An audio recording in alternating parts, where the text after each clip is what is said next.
Hey, we're going to have some fun here playing the FUV Pop Quiz. You ready for this? Oh, God. I'm terrible at these. I lose at Jeopardy all the time. 10 quick little funny Oh, questions, or we hope they're funny. I don't know, because you'll be the judge of the funny part or not. I think I need to wash my hair. Okay, go for it. Here we go. Aside from gear, instruments, or your band, you don't go on the road without... My computer. Oh, no, that's gear, isn't it? A crystal, actually. In your pocket? Or A crystal in my pocket, usually, although today it's guarding my computer. What song do you wish you'd written? Every Leonard Cohen song there is. And why is that? You know, he and Dylan reshaped the map. He and Dylan set a standard that the rest of us are still trying to come up to, and he, I must confess, I'm not that familiar with Dylan's recent work, but Leonard has stayed true to just never putting anything on the table that's not primo. The rest of us got sucked into, oh, you need an up-tempo song, or, no, that song's really good, I like it, when we knew it wasn't. I mean, something like Ain't Ya Can't Ya Won't Ya, that's not supposed to be a great song. It's supposed to be a fun song. Leonard just puts out great. He's the standard bearer. It's really annoying. You mentioned Dylan. What's your favorite Dylan song? It's All Right, Ma. Because he takes a stream of consciousness that until you look at it and put the punctuation in, makes no sense. But then when you look at it and you go, shadows even, stop. The silver spoon, a handmade blade, stop. A child's balloon eclipses both the sun and moon, stop. Once you put the punctuation in, you go, my God, how did he do that? Very cool answer. That was easy, wasn't it? Yeah. Yeah, right? Yeah. What song would you sing in the shower but never in public? Most of the Ellie Granite songs, To Do Ron Ron. Love that. What's the first album you bought? Bought or was given? I think bought. Bought with my own money Joan Baez's first album. It was 99 cents because it was mono. The first album I was given, my mom gave me Oklahoma for my own when I was about 3.5. And the first album that I stole was my mom's copy of Nina Simone's Wild as the Wind. Wow. Did you ever get to see Nina Simone perform? Or? Oh, yeah, I did. Yeah, we were friends of a sort. And she wound up doing Stars, which was one of the... You know, as a songwriter, you have your kind of hit list of who you wish would do your songs. I always wanted Van Ronk, and he always meant to do Stars and never did. Van Ronk, Nina, most of the others have actually done my songs, Baez. Judy Collins hasn't. I would love to hear her do one of my songs. Gosh, the list goes on. Someone finds your iPod and hits shuffle. What song do you hope doesn't come up?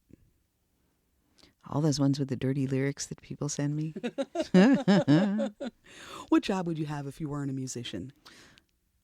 It varies. For a long time, I thought I would be an archaeologist, but I think now I would be a policeman. Really? Yeah, I think that's just a really... it sounds hokey, but I would want to do something in service. I feel like as a writer, I'm in service to the community and I'm in service to the songs. And I think that and also I live with a criminal defense attorney, and there is enough corruption in that world that it would be good to have another honest cop. You know, which is not to say most cops aren't honest, because I don't know, but there's corruption everywhere, even in our business, God knows. Do you have any hidden talents? Well, I can actually become a very tall blonde when I want to. Do you cook? I do. I discovered it when I met Pat and started living with her and realized that her idea of cooking was microwaving, and I couldn't stand it. And I've become pretty aware of the whole slow food movement. I grow a lot of my own vegetables. My message board on my website regularly has giant food threads. They're putting together a cookbook. So, yeah, I love cooking. Signature dish?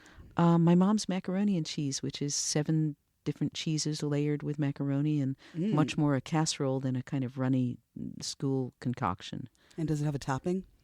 She made it with a fabulous hot sausage sauce. Wow. But I tend to just eat it by itself. It's really, really good. Just some fresh tomatoes from the garden. Very nice. What's the biggest misconception your fans or the media have about you? I don't think my fans think this anyway. I think the media think that I'm a pretty down person when, in fact, I just really don't take very much seriously anymore. It's just too hard. I've had 5 major surgeries. I mean, I've almost died a couple of times. I've been doing this since I was 12 and 13 years old. You hit a point where you go, either I'm going to take this very seriously and spend my life having angst, which will get me nowhere, or I'm just going to go, you know what? I'm vertical. I have a job. I'm still breathing. Life is very good. And after that, it's just all a joke. And finally, Janis Ian, what wacky thing would you do if you had the time, energy, resources, guts, whatever? Does it have to be wacky? Yeah, whatever. Because if I had, I was saying to Peter last night, if I didn't have to earn a living, if I didn't even have to think about earning a living, I would stay home and write books. That's all I want to do. I want to write children's books and I want to write young adult. Wacky thing I would do if I didn't have to think about money. We have what we call an above ground pool, which is really it's big enough for 4 adults to get into it. I would heat the pool so that I could be in there all winter long. That would be awesome. That sounds fantastic. Well, there's the FUV Pop Quiz with Janis Ian here on 90.7 FM. That's flunked for out of everyone music else. and art. I mean, that's for everyone else to decide. Yeah, I think you I think you did very well there. And Janis Ian appearing at City Winery this Wednesday night. 8 o'clock show. Awesome. It's earlier than their usual shows. Great. I said I'm too old. I can't stay up that late.